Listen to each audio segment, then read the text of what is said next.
Shalom, shalom, shalom, shalom, shalom. La paix dans les cœurs. Bonjour chers frères et sœurs, bonjour chez tous. Ici c'est la voix du berger Raphaël le Béninois, le sorcier du Saint-Esprit. Partagez, abonnez-vous et likez la vidéo. J'aimerais répondre à une question concernant encore les anges. Comme je l'ai expliqué dans l'audio précédente d'hier, les anges sont multiples. Et quand nous parlons des anges, nous avons aussi les archanges. Et puis, les combats que les archanges vont faire est différent du combat que les anges feront. Alors, je m'explique. Vous voyez, par exemple, comme je l'ai expliqué dans le livre, selon le livre de Daniel, l'ange de la peste a résisté au message. Il a bloqué l'archange Gabriel à ce que l'archange Gabriel ne prédit pas, ne vient pas livrer le message à Daniel. Et ce qui pouvait se passer avec chacun d'entre nous, dans notre famille, dans notre lieu de travail. Si l'ange de la peste a pu arriver à bloquer Gabriel, c'est parce que l'ange de la peste avait un pouvoir absolu, mystique, qui est capable de bloquer. Mais pourquoi l'archange Gabriel n'a pas pu envoyer message à Dieu ou message à l'un de ses amis? Michael est là, Michael est là, Michael est là, ce sont des combattants. Raphaël, lui aussi, c'est un combattant, mais lui, il fait partie de la médecine. Mais voilà les guerriers qui pouvaient venir secourir. Mais il fallait d'abord que Daniel persistait dans ses prières, que Dieu a pu dire que mais je l'ai déjà répondu. Alors, lorsque Daniel persistait dans ses prières, qui est l'ange qui avait transformé ou transféré le message de Daniel à Dieu? Ce qui veut dire que nous avons tous un ange qui écoutait nos paroles et nos murmures. J'ai parlé des archives démons. Il y a un frère qui m'a demandé, berger, je ne comprends pas. C'est quoi les archives démons? Bon, je l'ai déjà décortiqué sur ce réseau à plusieurs reprises. Et dans ce temps où j'ai parlé de cet ange, je vois que je me suis fait beaucoup d'ennemis. Je me suis fait beaucoup d'ennemis. Et en bref, tout simplement, j'aimerais que vous viviez dans la vérité. Je me suis fait beaucoup d'ennemis jusqu'à ce que j'ai eu un combat de tête à tête réel, mystique, avec un de leurs. C'était pas facile, mais il n'a pas pu. Je bénis le nom de l'Éternel des armées. Ceux donc qu'on appelle les archives démons, ce sont les supérieurs aux anges. C'est comme, par exemple, vous avez un agent de sécurité devant votre portail qui vous suivait votre maison. Voilà un agent de l'État policier qui est venu. Entre les deux, qui est le plus gradé? Il faut d'abord que l'agent qui est venu, le policier qui est venu, il faut un supérieur à lui qui doit, avant qu'il doit s'abaisser, parce qu'il va dire que mais toi tu n'es rien. C'est comme à peu près, c'est juste un exemple. Donc un ange n'a pas le pouvoir de faire face à un archange déchu. Les archanges déchus, ils se connaissent et chacun d'eux maîtrisait leur domaine. Et comme je vous ai expliqué, les archanges déchus, elles sont 9 cœurs comme les vrais sont aussi des 9 cœurs. Quand on dit 9 cœurs des anges chez nous, Chez eux aussi, c'est les 9 cœurs déchus. Il y a des prières que nous pouvons faire pour pouvoir les combattre directement. Il y en a. Maintenant, aujourd'hui, beaucoup d'hommes utilisés parmi les 9 déchus sans le savoir. Il y en a celles qui veulent la vision, mais sans maîtriser d'où viennent, de quel ange, de quelle entité vient cette vision. Et cette vision, à la fin, se tourne mal.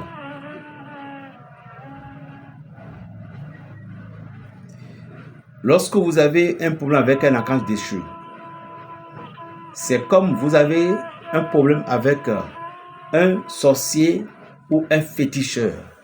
N'oubliez pas que les sorciers aussi, dans certains domaines, ils se courbaient devant les sorciers. Les féticheurs, bien sûr. Les sorciers, entre parenthèses, des gens qui s'envolent la nuit, qu'on appelle souvent nos maîtres de nuit. Mais nos maîtres de nuit, il y en a plusieurs dimensions.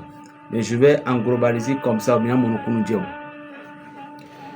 Donc, lorsque vous vous combattez, et comme j'aime toujours expliquer, vous allez comprendre. Si vous avez une sorcière ou bien un sorcier dans votre maison, ou bien un oncle méchant, un papa méchant, ne pensez pas à faire des rituels seulement pour pouvoir se débarrasser de leurs mains. D'abord, pire, c'est votre papa, pire, c'est votre maman, pire, c'est votre oncle. Et encore un peu de pire que c'est une proche de votre famille. Et selon l'ancestral, c'est-à-dire que selon la racine spirituelle, c'est elle-là qui a été choisie, puisque dans une famille, comme nous voyons souvent dit, tu as un roi, ou bien le chef de famille, physiquement, vous voyez, c'est lui qui doit parler devant tout le monde, c'est lui qui doit avoir le dernier mot. C'est comme ça aussi dans le monde invisible. Les aïeux choisissent quelqu'un qui va naître 400 ans, 400 ans, 300 ans, 200 ans, 200, tout, et elles naissent. Et c'est à compter de cette personne que si quelqu'un va vivre, et si quelqu'un va décéder, c'est lui qui décide, il ou elle. Et parfois même, par erreur, il y a certains parents qui misent au monde leur propre enfant, que cette entité choisisse. Et cet enfant, en aimant, c'est que en l'aimant, ses parents ne veulent pas qu'aucun danger les arrive. Mais à cause d'elle, toute la société, tous les projets de papa et maman pourraient se chuter. Mais elle serait toujours au courant que ce sont tels clubs. Mais elle a été choisie pour venir, donc elle n'a pas de mot à dire. Nous avons aussi des enfants comme ça. Vous avez des enfants comme ça qui naîtraient dans votre famille, qui naîtraient dans votre propre bras. Vous qui luttez contre la sorcellerie tellement. Et toutes les douleurs, papa, la société de papa a écoulé. Maman a été coulée. Maman a tout perdu. Papa a tout perdu. L'oncle a tout perdu. C'est à cause de cet enfant, mais personne ne le saurait jamais. Il ne veut pas qu'on vous tue. Si on va tuer quelqu'un, selon l'égrégore qu'il a choisi de la famille, c'est lui qui a le dernier mot qu'on dit tuer. Ou soit elle ordonne à ce qu'on vous rende pauvre ou bien malade. Elle est au courant de tout. Ne parlez pas de la sorcellerie, ne parlez pas de monde invisible comme ça. Moi, je sais quelque chose, je sais que tout est vanité dans la vie. Et que notre retour de cette terre soit une bonne retour, c'est tout. Le monde est bizarre, le monde est mystérieux, le monde est incontrôlable. Le monde, vous ne pouvez jamais comprendre c'est quoi le monde réellement. Je vous assure, chers frères et sœurs. Le monde est bizarre, le monde est mystérieux, le monde est monstrueux. Si vous avez une difficulté, nous, qu'est-ce que nous faisons? 1, 2, 3, c'est pour courir vers les féticheurs, c'est pour courir vers les prêtres, c'est pour courir vers les gangas, c'est pour courir vers les rounos, c'est pour courir vers les prêtres. Et c'est pour s'en sortir, n'est-ce pas? Il a gossime, il a tous les mains. On va avoir la paix. Mais voilà que ce qui se passe, c'est de ton sang. C'est un oncle, c'est une tante.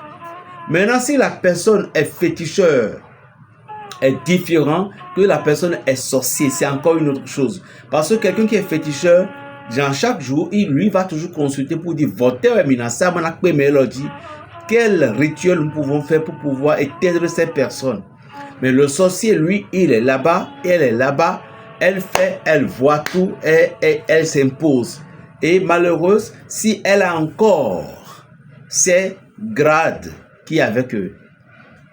Dans la côté tradition, donc dans le côté tradition, du côté tradition, si vous pouvez avoir la chance de s'en sortir, alors c'est quelqu'un comme un féticheur ou bien un homme spirituel que Dieu a choisi, que sa main est sur lui et qui ne négocie pas. Parce qu'on ne peut pas négocier, on ne négocie jamais avec certains sorciers. Jamais et à grand jamais. Suivez la deuxième vidéo. On m'appelle Berger Raphaël, le sorcier du Saint-Esprit, le prophète du Bénin. Que Dieu vous bénisse. Vous savez, l'éléphant est très puissant, mais la fourmi est encore plus puissante que l'éléphant. Être reconnu par tout le monde entier, ce n'est pas notre objectif, mais être reconnu par peu, c'est ça notre objectif. Que le ciel nous donne ce que nous allons manger et coucher. Réaliser quelque chose pour les enfants au futur, c'est tout ce que nous voulons dans la vie. Tout ce qui reste n'est que le néant. Vanité des vanités, tout est vanité. Suivez la deuxième vidéo. Toute personne qui désirait voir mes adresses, c'est à la bas de la description. Et vous verrez toutes mes adresses. Que Dieu vous bénisse. Plus 229 01 le 95 26 41 46. Parlons encore de la sorcellerie. Shalom.